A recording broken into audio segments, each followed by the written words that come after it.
A sede pública galega avanza para recuperar a normalidade na atención primaria. A Xunta anunciou o acordo co sindicato médico Omega, que permite desconvocar a folga indefinida iniciada a comezos de marzo.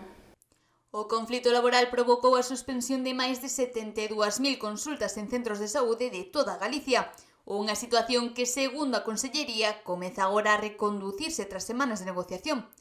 O conselleiro de Sanidade, Antonio Gómez Camaño, destacou que xa son 6 os sindicatos que se suman ao acordo marco.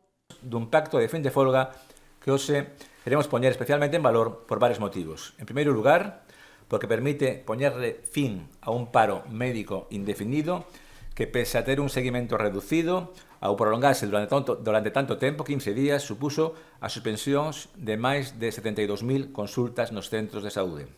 En segundo lugar, porque logramos sumar a mellora e a reforma de atención primaria xa a 6 forzas sindicais galegas. Entre as principais medidas inclúense a reconversión progresiva das prazas de facultativo especialista en atención primaria e en prazas de médico de familia, un proceso que se prevé completar antes de 2029. Queda demostrado que cando hai vontade real de diálogo ou negociación, o acordo é posible. E tanto a Administración como representantes dos traballadores temos o deber de buscalo sempre. Tamén se establecerán novos criterios de xornada nos puntos de atención continuada antes do mes de xuño e revisarase anualmente a partir de 2027 a planificación destes servizos para adaptar o número de profesionais ás necesidades reais. O conselleiro aproveitou ademais para criticar a situación a nivel estatal e pediu á ministra de Sanidade, Mónica García, que retome o diálogo co colectivo médico sobre o estatuto marco. É urxente un cambio de rumbo na actitude da ministra que permita realmente buscar un entendemento que é imprescindible. O enfrontamento que mantén a ministra Mónica García co colectivo médico de toda España é insostible. Está a poñer contra as cordas aos pacientes e ao funcionamento do sistema sanitario.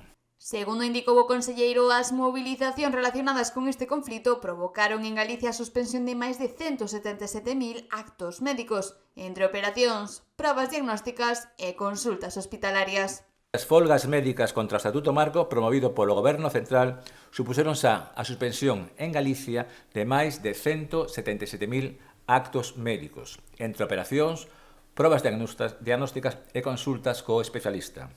Isto é algo moi grave, porque falamos da saúde de miles e miles de persoas, e iso merece, cando menos, un esforzo de negociación real por parte do Ministerio de Sanidade. A Xunta fai tamén un chamamento ao sindicato da CIGA para que se incorpore ao acordo e poñer ese fin definitivo ao conflito na atención primaria galega.